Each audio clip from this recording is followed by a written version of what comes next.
Inuit groups swear to the feds that polar bears are doing just fine, and the climate hustlers are the hardest hit.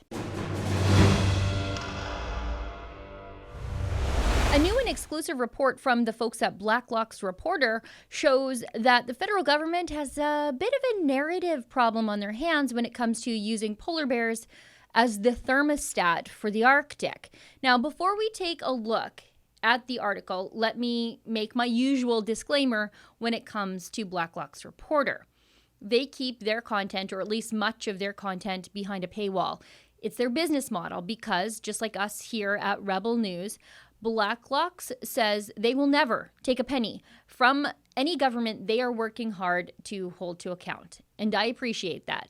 The paywall is how they pay the bills, pay their staff, and pay to file for access to information. So if you want to support good, solid, independent journalism, please consider a Blacklocks subscription. And as for me, you're getting the abbreviated version of their story today, albeit with a lot of added commentary and additional facts, because I'm not going to give away what Blacklocks wants you to pay for. Sorry. Okay, public service announcement over. Let's get into this from the Blacklocks article. Inuit groups in federal court affidavits say numbers of polar bears are growing despite climate change claims. Environment Minister Catherine McKenna and the World Wildlife Fund have pointed to polar bear health as proof of catastrophic change in the Arctic. Nunavik residents have observed an increase in the polar bear population, and a particularly notable increase since the 1980s.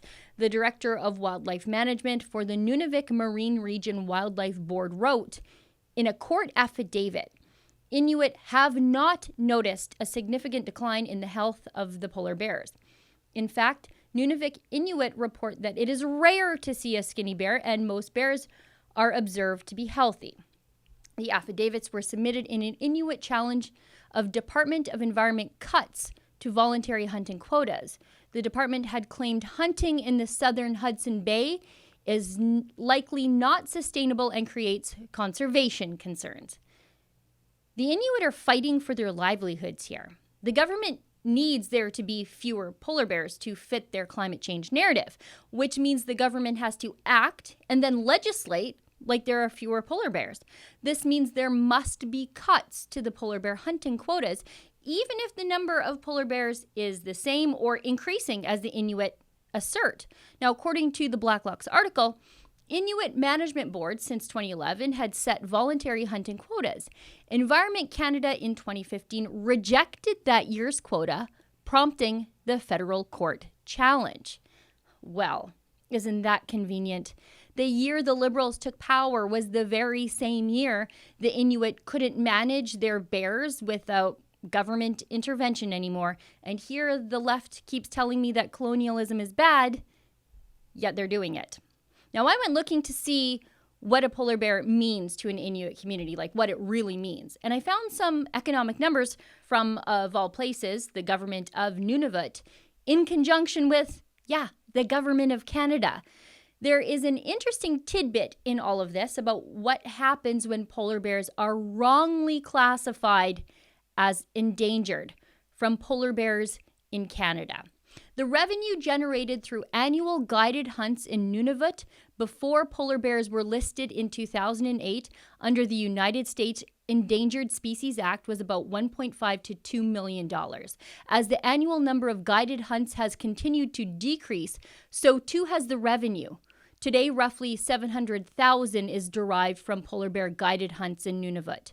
The average sport hunter spends $25,000 to $30,000 on a polar bear hunt. The income derived from the hunt is divided amongst the Inuit guide who leads the hunt and his team, the owner of the dog team which is used for the hunt, and the individual who cleans the hide. It is important to note that a bear killed during a guided hunt is removed from the quota and the meat is distributed within the community.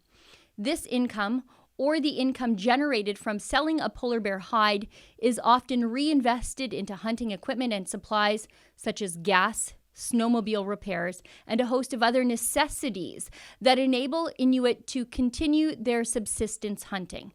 The cost of a single guided hunt can help finance Inuit families' yearly expenses, including food, clothing, and utilities. The bears are a business and a grocery store for the Inuit. And this is just the economic damage of using bears as a flawed barometer for climate change. None of this takes into account what happens when an overpopulation of hungry apex predators goes unmanaged and then clashes with human communities. It can get deadly. Polar bear researcher Susan Crockford, and remember that name because it will come up later in this video, explained in this article that even though a spate of polar bear attacks in a Russian village was predictably blamed on deadly climate change, forcing these bears to look for food near people, the reality was that the errant bears were not starving, but instead were fat and healthy, and the real problem was a population boom. These polar bear attacks on people, though, they're just the cost of keeping Catherine McKenna's climate change murdered my polar bear narrative afloat. Safety and livelihoods of the locals, be damned. Remember that video of the starving polar bear filmed by National Geographic photographers and then touted as evidence of climate change? The video has been seen on YouTube at least 2 million times and millions of more times on other forms of social media. And our so-called science-minded environment minister, Catherine McKenna, well, she tweeted that this sickly elderly bear at the end of its life was what climate change really looks like. It was evidence of melting polar ice to her. However, several months later, National Geographic was forced to admit that they had gone a little too far by attributing the suffering and death of that clearly sick, clearly aged bear to climate change. It's my guess that people smarter than National Geographic, people who actually know a little something about wildlife, weighed in to debunk their claims. And that video that got National Geographic 2 million views, well, at least on YouTube, there's been no disclaimer attached to its claims. It remains fake news. Now, that doctor I mentioned before, Dr. Susan Crockford, when she pointed out the very same things using facts and measurements that these Indigenous groups have now sworn affidavits to attest to, she lost her job. Crockford is the author of a popular blog called polarbearscience.com. She's written 5 books about polar bears.